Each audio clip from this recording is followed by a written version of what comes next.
¿Quién puede ayudar a Sandra con el PowerPoint?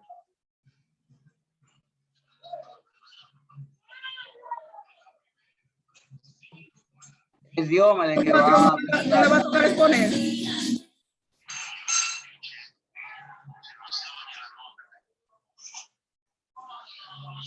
Dele una ayudita a Sandra con el PowerPoint. Profesor, creo que es Diomedes que va a presentar el tema 1. Él lo mandó al grupo del WhatsApp para que lo compartamos.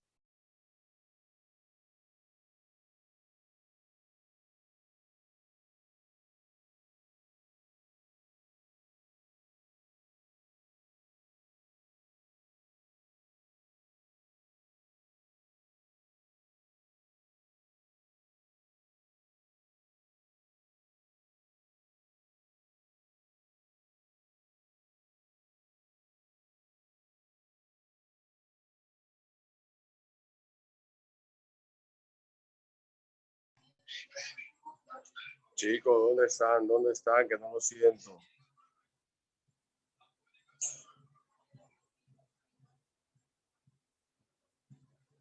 Pero no puede, bueno, no puede abrir el PowerPoint que envió Diomedes para que lo comparta.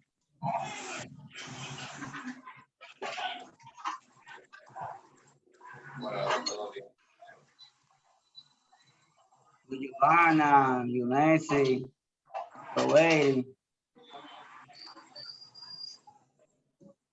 Hello. ¿Escuchan? No.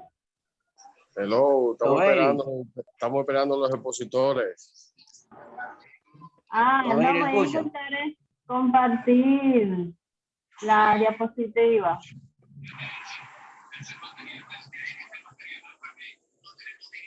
Okay.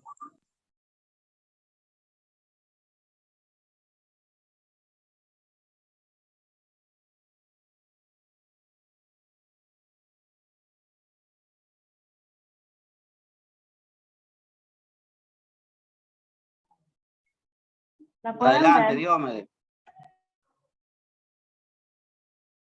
Sí, se ve muy bien.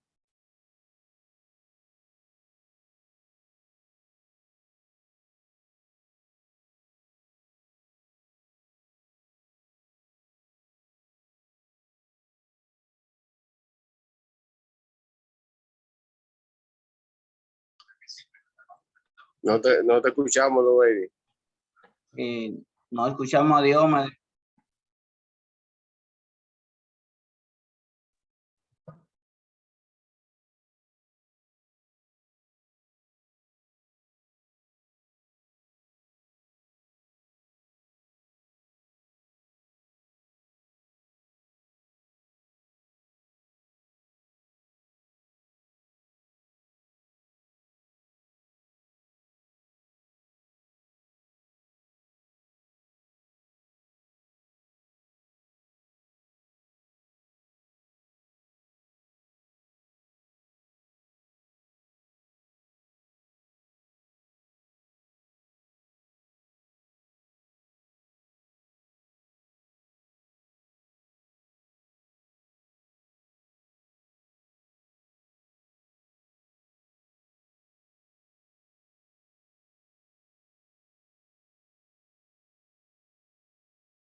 Al que le toca la exposición, cuando vaya a exponer, que me avise para irle cambiando el slide. Sí, eso mismo te iba a decir ahora. Compañeros, como pueden ver, yo también, aparte de Diomedes, los dos tuvimos de acuerdo, elegí el primer tema, que es el castigo y su efectividad. Por favor, pasa a hacerle introducción.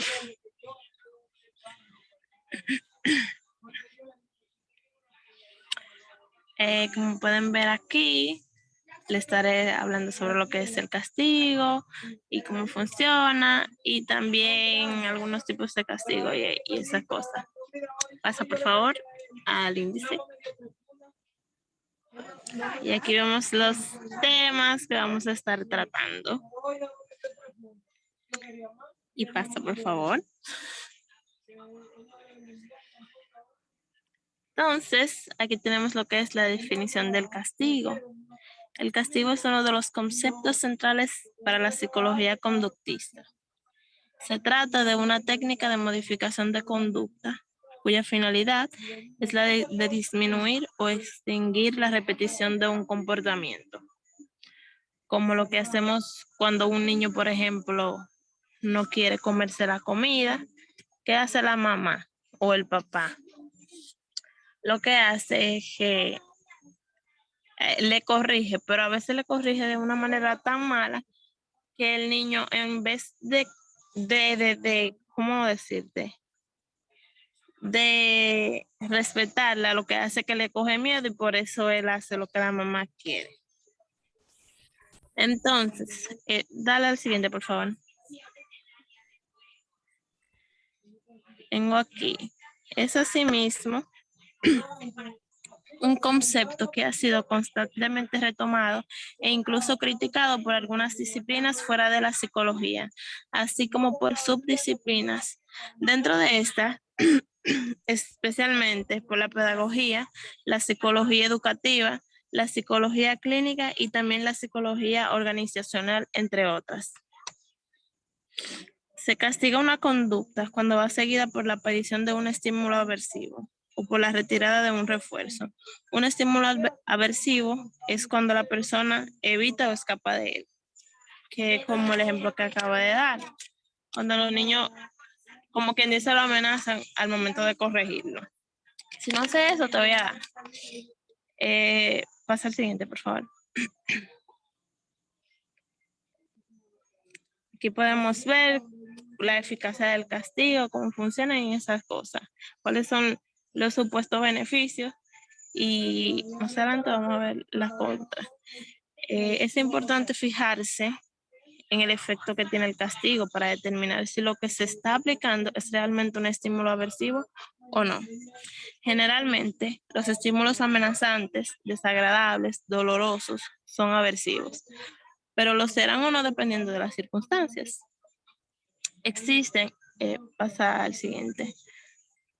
Existen dos tipos de castigo más comunes, que es el castigo positivo y el castigo negativo. El positivo es el que intenta disminuir una determinada respuesta que no es adecuada a través de una consecuencia desagradable.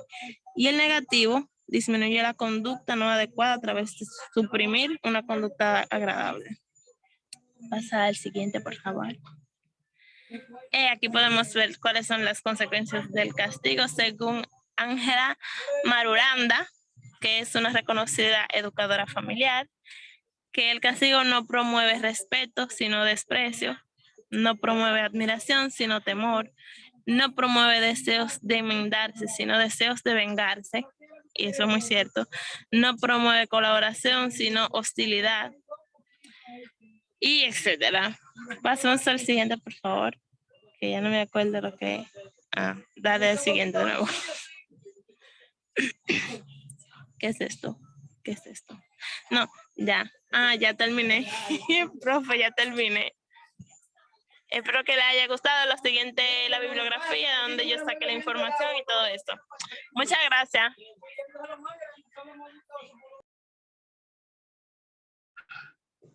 Pero Sandra, ¿cuál fue tu gran aprendizaje de esa exposición?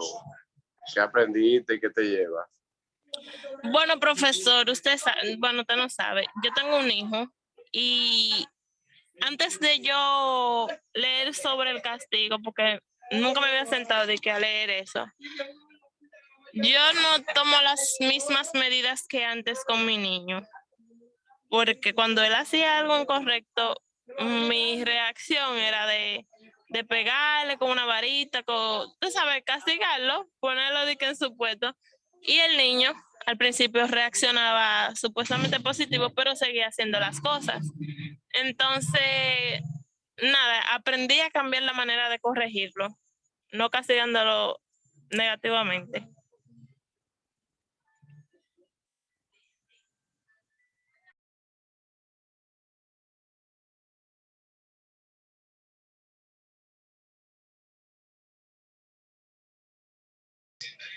Y los otros chicos, ¿qué aprendieron? ¿Qué opiniones tienes, recomendaciones o aportación? Buenas.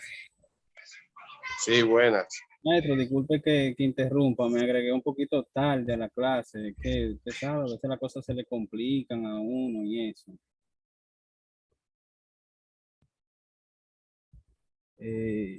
¿Me escuchan? Sí, te escuchamos, Diomedes. Excelente. Maestro, yo tenía en mente que tenía que poner hoy también, ¿No estás preparado? claro, o sea, más o menos, usted sabe. Bueno, dale para adelante. Lo único, maestro, es que no sé cómo compartirlo con la diapositiva. No sé si puedo subirlo al grupo para que alguien la comparta o usted me orienta. En el Zoom, tú te vas a dar cuenta de un cuadrito verde con una flechita que dice compartir. Tú tienes primero que abrir el PowerPoint, después darle al Zoom donde dice compartir y él te va a presentar varias pantallas y tú vas a elegir qué es lo que tú quieres compartir. Ok. Estoy abriendo el PowerPoint.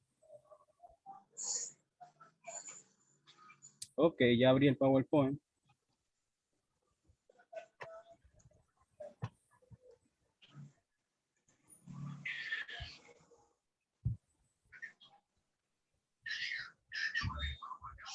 ¿Lograste ver? La flechita verde. Sí. Compartir. Hay un cuadrito, un ok, cuadrito. ya. Ok. Selecciono la que quiero compartir, ¿verdad? Exacto, tú seleccionas la que tú quieras compartir y le das a compartir. ¿Lo logré? Sí, se ve. Perfecto. Nueva vez le pido disculpas porque usted sabe, maestro, a veces uno dice que sale a una hora, pero la cosa Sí, se no le te preocupes, complica. lo importante es que ya estamos aquí. Excelente.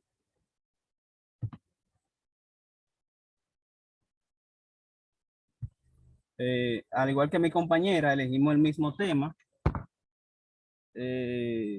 quizá con el mismo objetivo. El castigo, su efectividad. Para que el castigo sea efectivo, tiene que cumplir las siguientes condiciones. Se tiene que aplicar una conducta concreta, claramente definida, que la persona castigada sepa perfectamente que la ha hecho y que está siendo sometida a un castigo, por considerar que no ha estado estudiando bastante o no se ha comportado bien. Es decir, que cuando uno va a castigar a un niño, ese niño debe tener ese concepto claro de por qué usted está tomando esa medida, por qué usted lo está castigando y que usted lo va a castigar por tal o cual motivo, para que él esté consciente, porque puede pensar el niño que no es un castigo, sino un maltrato. En esta ocasión, 10 claves para los castigos, para un castigo. El castigo debe ser adecuado a la edad de nuestros hijos. Antes de los 2 años, no es conveniente usar ningún castigo. Antes de los 2 años. A partir de los 2 años podemos usar 2 tipos de castigo. La retirada de algo positivo para el niño, quitarle un juego, un juguete, o el tiempo fuera, la sillita o sea, fuera de la sillita de pensar. A partir de esa edad ya podemos usar el resto de los castigos. El próximo artículo describe los tipos de castigo. Esos artículos no los puse. 2. El castigo debe ser contingente, es decir, inmediato. Debe darse justo después de la conducta. O sea, que si el niño o la persona comete el equívoco o no se portó de la manera que debía portarse, debe de actuar de inmediato. 3. El castigo debe ser explicado claramente en el niño pequeño hasta 3 a 4 años. Hay que explicarlo en no más de 10 segundos o no más de 10 palabras. Eso es cuando el niño obviamente es pequeño, porque si usted le quiere dar una explicación de algo que él cometió con punto y detalle y quizá alargando las cosas, cuando viene a ver se le olvida en realidad por lo que usted lo está castigando, porque le ha hecho un comentario tan largo que olvidó el principio. 4. El castigo debe de ser educativo, debe enseñar algo, puede ser dejarlo sin ver la tele, es un castigo muy usado, pero realmente no enseña nada. Un castigo educativo sería algo que esté relacionado con la conducta a castigar, como por ejemplo, si tira algo al suelo, que lo recoja. Si rompe algo, que lo arregle. Si ha gritado, que hable en voz baja durante 1 hora. Si ha desobedecido durante 1 hora, perdón, si ha desobedecido, que durante 1 hora haga todo lo que diga la persona a la que le ha desobedecido, etcétera. No siempre son posibles, pero siempre que podemos, deberemos usarlo. 5. Debe ser proporcional a la conducta realizada. Debe de ser proporcional a la conducta realizada. Si nuestro hijo ha desobedecido una orden, no le podemos castigar 1 mes sin ir al parque. Sería exagerado. Una conducta pequeña debe tener un castigo pequeño. Una falta grave debe tener un castigo grave. Es decir, que según la conducta que el pequeño cometa, sería el castigo. Por eso la ley también divide los castigos. Cuando un agresor comete un delito X, no es lo mismo que si se robó un cartón de huevo a que cometa un homicidio. Por eso el castigo va a depender de la desobediencia del pequeño en ese momento. 6. Siempre debemos cumplir el castigo. Y por lo tanto debemos poner castigos que sean fáciles de cumplir. Un ejemplo, yo siempre pongo por el mismo ejemplo, nos fuimos de fin de semana, acabamos de llegar y mi hijo mayor se portó mal. Mi esposa, quise poner, dijo, si vuelve a hacer, si lo vuelve a hacer, nos vamos para la casa. Y yo, que estaba demasiado,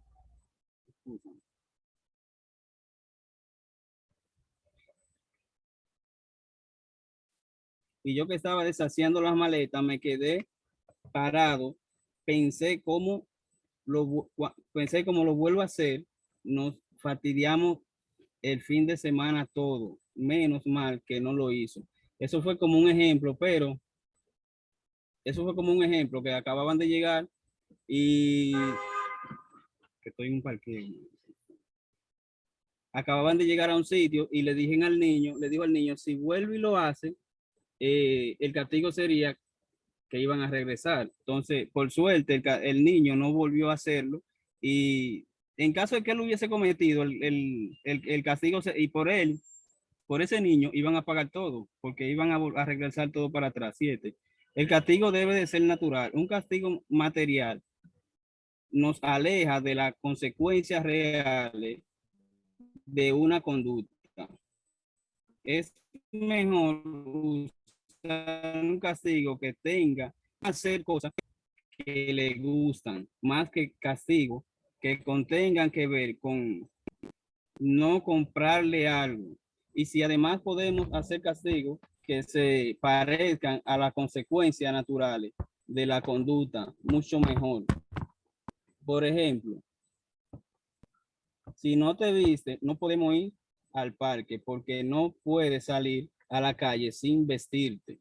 Si no te comes el primer y el segundo, no podrá elegir el postre. Esos son castigos que van de acorde a lo que usted quiere que el niño haga. 8.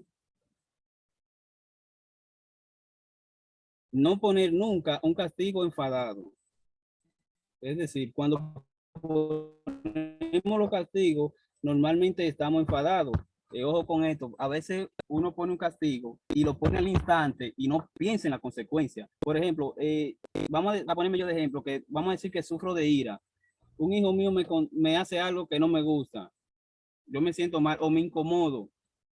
Si lo hago al instante, cuando viene a ver, puedo castigar al niño de una forma tal que quizás tenga una consecuencia negativa. Entonces, por eso es bueno no hacerlo cuando uno está enfadado. Con esas emociones es muy fácil que el castigo que elijamos sea desproporcionado, como le decía, y poco educativo.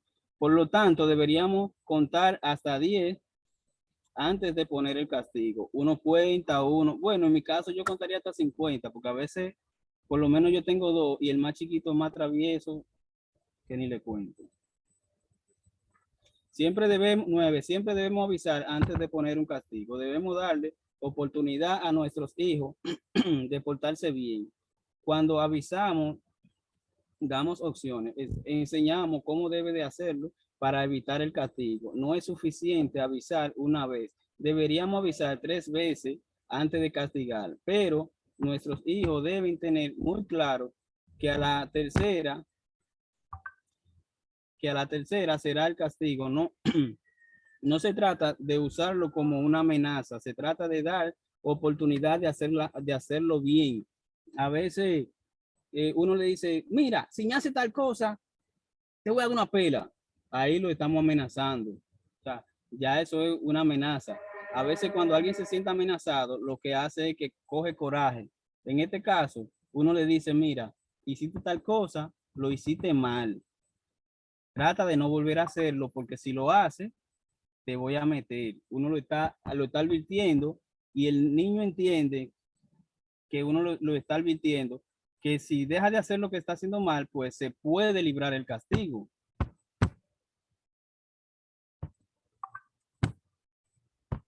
Los castigos deben de ser cortos.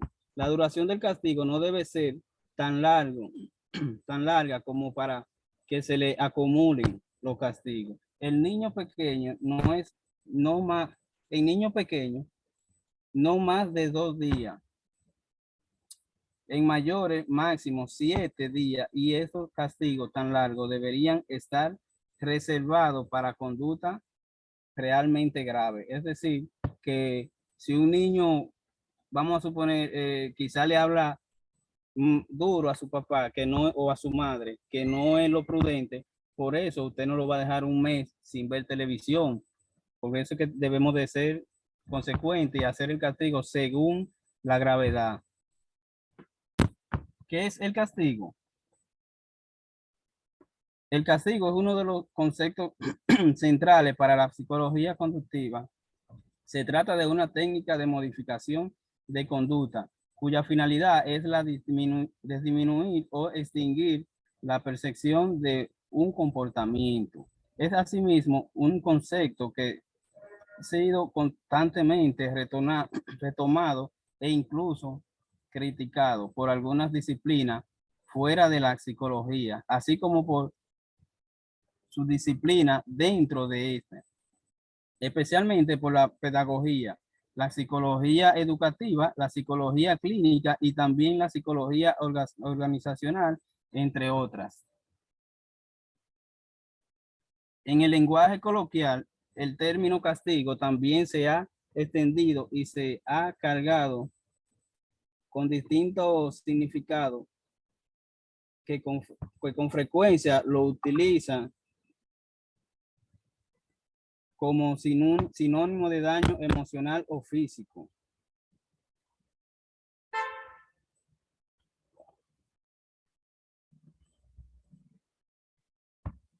Es por esto que hablar de castigo puede tener algunas variaciones según quien utiliza el concepto y puede así mismo dar pie a distintas confusiones. El concepto de castigo aplica en psicología, surge de la corriente del condicionamiento operante. Esta última fue sistematizada por el psicólogo norteamericano Frederick, quien retomó la teoría más clásica del condicionamiento desarrollada por John e Ivan Pavlov y posteriormente trabajada por otro psicólogo estadounidense, Edward Tong. El condicionamiento clásico hace referencia a cómo aprendemos un comportamiento mediante la presentación de un estímulo. A muy grandes rasgos, el condicionamiento clásico nos dice que ante la presentación de un estímulo aparece una respuesta, una acción o una conducta. Así es posible desarrollar una tecnología de conducta capaz de crear situaciones y contextos que aumentan las posibilidades que se lleven a cabo ciertas acciones y reduzcan las posibilidades de que se lleven a cabo otras. La consecuencia y el castigo según la psicología conductista. El primer caso se trata de una consecuencia positiva, ya que refuerza la conducta y favorece su reiteración. En el segundo caso, hablamos de una consecuencia negativa debido a que su principal efecto es la supresión de comportamiento. Vemos entonces que a pesar de utilizar con frecuencia conceptos como positivo o negativo en el contexto del condicionamiento operante, no se trata de términos que indiquen moralidad, es decir, no deben entenderse como bueno o como malo, sino en cuanto a su efecto y según la forma en la que se presente un estímulo. Así pues, la consecuencia puede tanto fortalecer un comportamiento como suprimirlo. Y esto último depende de cómo se aplica y de cuál es su finalidad, lo cual se presta a permitir implementar modelos de comportamiento deseable desde el punto de vista de la familia, la sociedad, etcétera. Podemos entonces distinguir dos tipos de consecuencias. Primero, consecuencia positiva, el reforzador. El conocimiento operante nos dice que para fortalecer una conducta es necesario presentar o bien retirar un estímulo. El objetivo tanto de prestarlo como de retirarlo es siempre el de reforzar el comportamiento. Esto último puede ocurrir a través de dos acciones y elementos distintos. Reforzador positivo. El reforzador positivo es que ocurre mediante la presentación de un estímulo agradable. Por ejemplo, cuando se le da a una persona un incentivo material o inmaterial que le gusta luego de haber tenido el comportamiento esperado. Un clásico puede ser el de dar un dulce a un niño, puede ser, lo ve como una recompensa a un niño pequeño cuando ha hecho algo que queremos que se repita. En el contexto más tradicional de la experimentación con animales, un ejemplo de refuerzo positivo es cuando se da a una rata una bola de comida luego de presionar una palanca. Mayormente así es que entrenan a los animales, a los perros y gatos. Reforzamiento negativo. El reforzamiento negativo consiste en retirar un estímulo desagradable, por ejemplo, quitar algo que a la persona no le gusta. Si a un niño le desagrada hacer los deberes, un refuerzo negativo es reducir el número de estos, utilizando luego de que ha tenido un comportamiento deseado, ya que este hará que el comportamiento se repita. Otro ejemplo es cuando dentro de un automóvil comienzan a sonar las alarmas que nos indican que no tenemos puesto el cinturón de seguridad. Dicha alarma solo se retira una vez que no hemos colocado el cinturón. Es decir, que su retirada fuera nuestra conducta. Consecuencia negativa del castigo. Por otro lado, la consecuencia negativa, también llamada castigo, tiene el objetivo de suprimir un comportamiento. Igual que en los casos anteriores, es necesario presentar o retirar un estímulo, solo que en este caso, la finalidad es siempre la de extinguir o por lo menos disminuir la aparición de una conducta. Los anteriores siguen un mecanismo de aprendizaje más complejo que el de la consecuencia positiva y puede ocurrir de dos maneras posibles. Castigo positivo.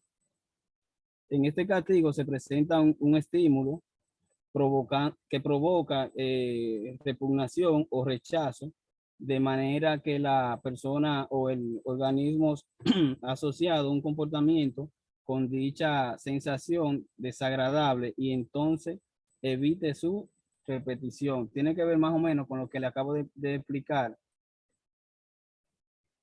en el párrafo anterior. Y el castigo negativo también se lo expliqué en el párrafo anterior. Consecuencia del castigo. El castigo físico afecta negativamente el desarrollo menor, desarrollo cognitivo, lo que puede generar problemas académicos a largo plazo, dificultando el aprendizaje de las niñas y niños, problemas de salud mental como depresión y ansiedad en la adolescencia y la adultez.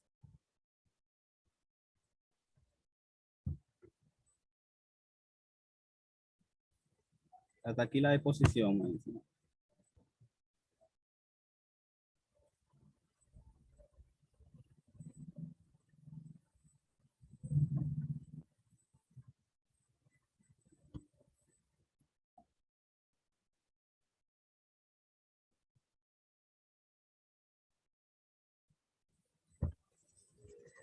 Ya, porque no te escuché.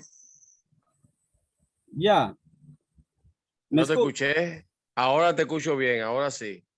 Pero durante la exposición no me escuchaba. Sí, sí, sí. Lo que pasa es que cuando terminaste sentí ese vacío y pensé que tú estabas hablando otra vez. No. Hasta aquí la exposición, maestro. Ok. Ustedes son de los buenos.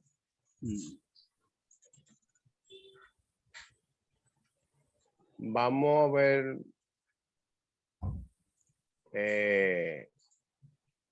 Los otros que iban a poner.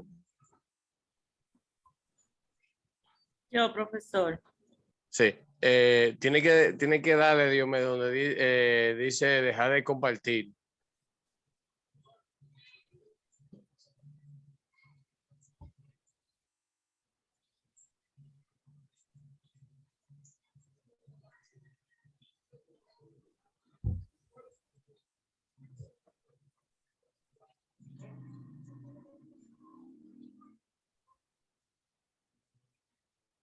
Si me guía, maestro, sería un éxito. El problema es que esto está en inglés. Yo lo que voy a hacer, maestro, que voy a salir y luego vuelvo y entro yo, porque se me está complicando. Bien. Ok, está bien.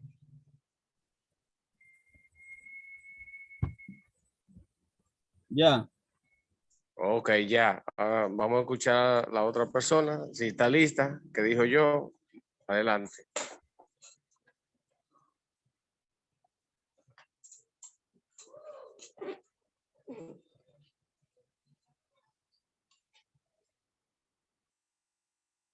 ¿Va a compartir la pantalla o va a poner sin PowerPoint? Deme un segundo, profesor, para compartirla. ¿Eh? Deme un segundo para compartirla, que no sé mucho bregar con... Ah, está bien.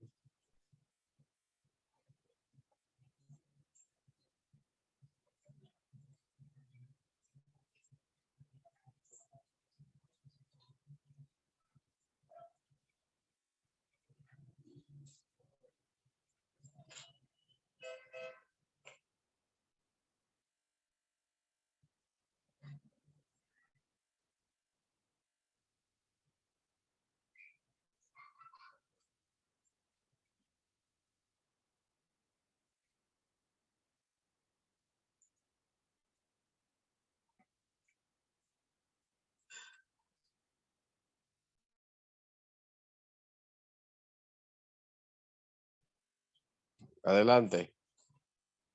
La podemos ver ya.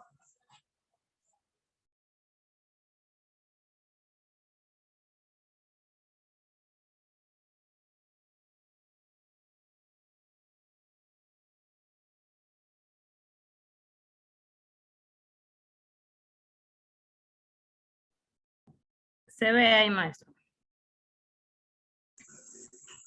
Ahora no, parece que dejaste de compartir.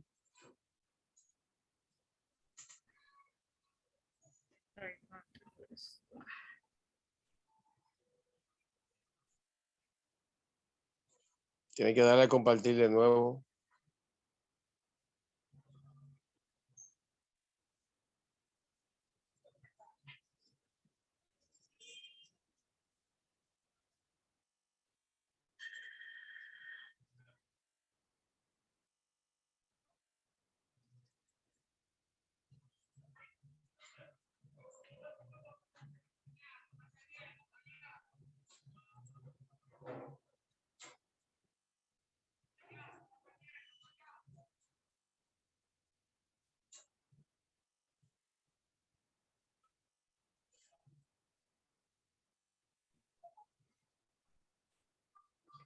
Dale a compartir de nuevo porque no se ve nada. Ok.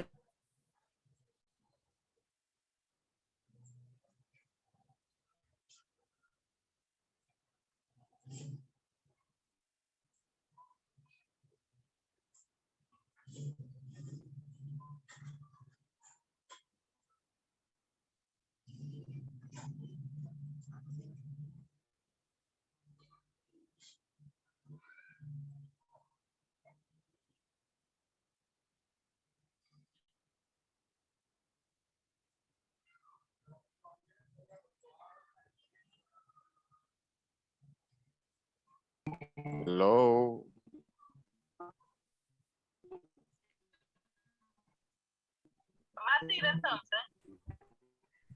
Sí, sí. O que hagan los macarrones y tú me haces un juguito de lo que sea. Algo sencillo, yo no tengo mucha hambre. O sea, tengo mucha hambre, pero no puedo comer cosas pesadas. ¿Cuántos meses tiene? No sé. No puedo comer cosas pesadas.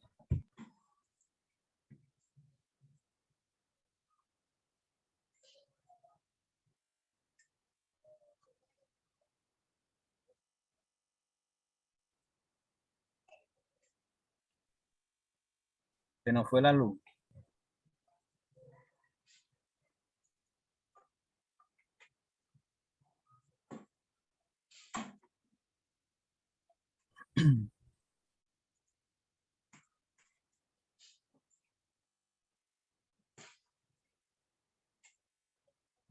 Yuneisi, no te escucho ni te veo compartir la pantalla.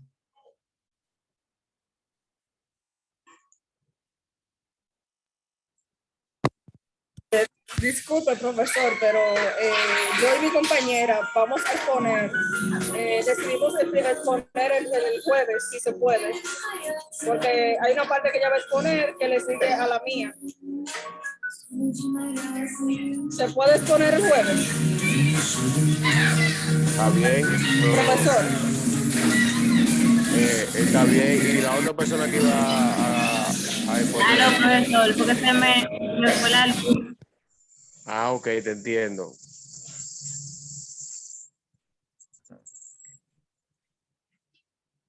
¿Qué quieren hacer? ¿Quieren exponer para el jueves si se te fue la luz? No, ya, yo lo voy a hacer hoy. Voy a compartir la pantalla. Ah, ok, está bien.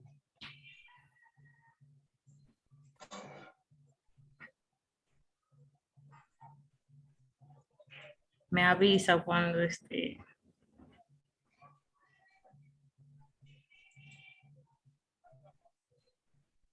Sí.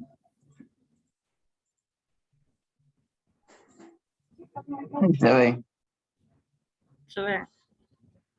Sí, ya se ve la pantalla. Buenas noches, mi nombre es Joanna Santana y voy a exponer sobre la psicología educativa.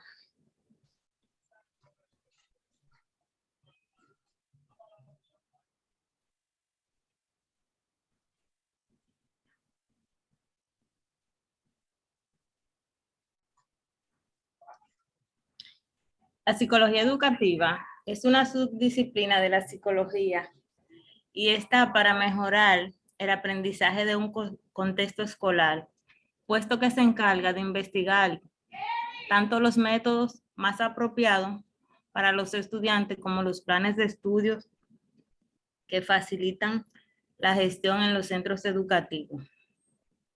El objetivo primordial de la psicología educativa es comprender todos y cada uno de los elementos y también las características que influyen durante las etapas de la infancia, adolescencia, adultez y la vejez con el aprendizaje, valiéndose de importantes teóricos que son sus teorías que ayudan considerablemente a los principios educativos, quienes se encargan de elaborar y de implementar estas teorías en los contextos donde el aprendizaje es productivo. La historia de la psicología educativa. En el surgimiento de la psicología educativa se puede delimitar en 4 fases. La primera, la época de 1880 y de 1920, donde la preocupación individual y el tratamiento de los niños problemáticos era un tema de gran interés. La segunda fase se podría ubicar en el 1920 y 1955, donde se proliferan los servicios psicológicos para tratar problemas infantiles dentro y fuera de los centros educativos. La tercera fase, de 1955 a 1970, donde la necesidad de formar a profesores con conocimientos en psicología comenzó a ser una necesidad, al igual que integrar en la metodología didáctica estos conocimientos psicológicos. La cuarta fase, que es a partir del 1970, donde se toma en consideración todo lo anterior y gracias a las teorías cognitivas, ecológicas y sociales, se asienta la psicología educativa.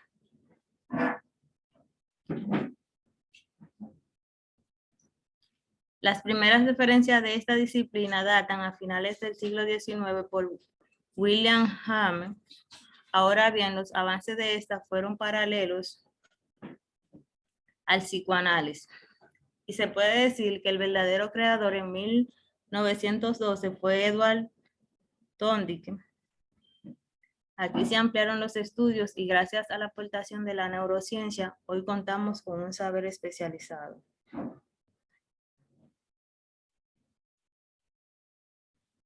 La diferencia entre psicopedagogía y la psicología educativa. La psicología educativa estudia el proceso de cómo los estudiantes aprenden. Con esta información puede aplicar herramientas para beneficiar ese aprendizaje. Y la psicopedagogía se centra en los fenómenos psicológicos para dar respuesta a la conducta o comportamiento del individuo, atendiendo las influencias como su entorno social y sus potencialidades efectivas para determinar si hay algo que interfiera con el aprendizaje. Los métodos de la investigación usados en la psicología educativa. La psicología educativa, al igual que otras ciencias, usan algunos métodos de investigación y los psicólogos educativos, los que investigan los problemas educativos, utilizan un diseño de investigación que trata sobre planteamiento, experimentos y observación para garantizar que los resultados tengan validez interna, externa y también ecológica. Estos métodos se utilizan de acuerdo a los datos que se quieren recabar, sean cuantitativos o cualitativos. Los métodos cuantitativos. La psicología educativa utiliza el método cuantitativo para probar algunas variables educativas.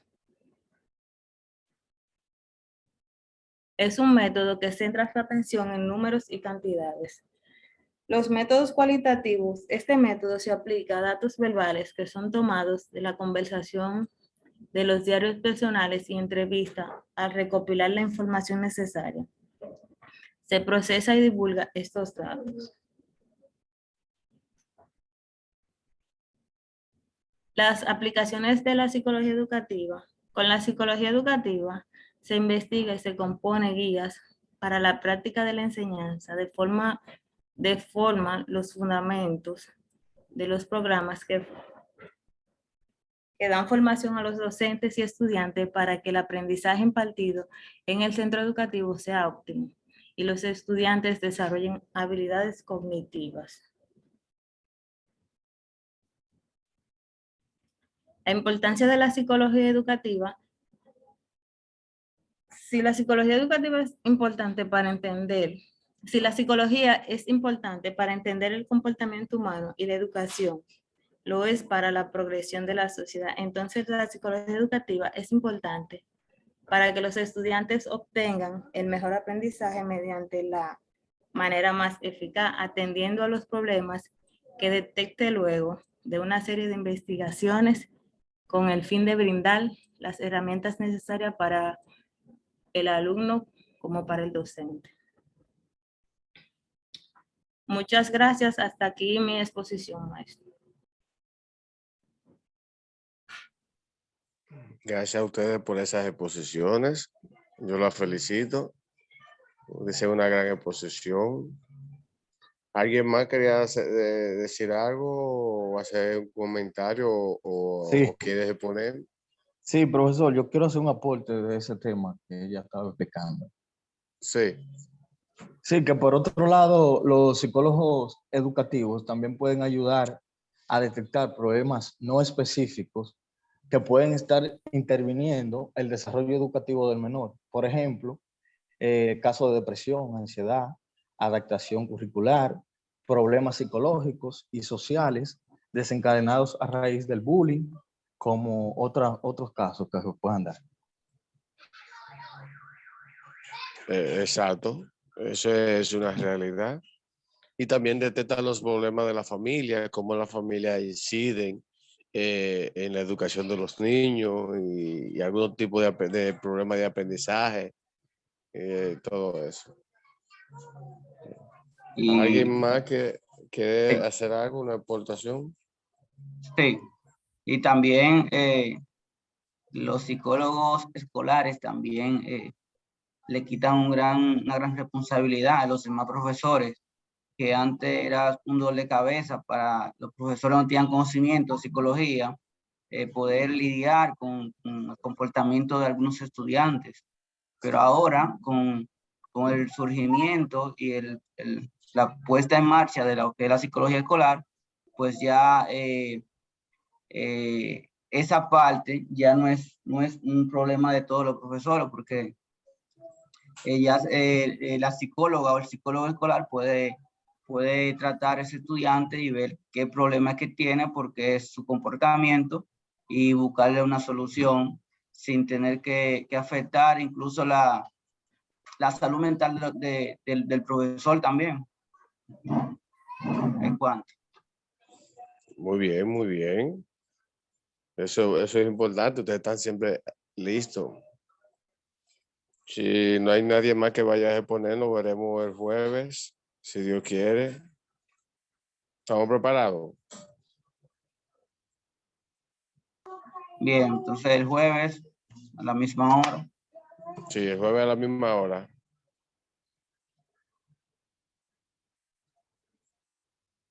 Nada, cuídense mucho y para adelante. Ok, feliz noche. Igual. Gracias, igual, profesor.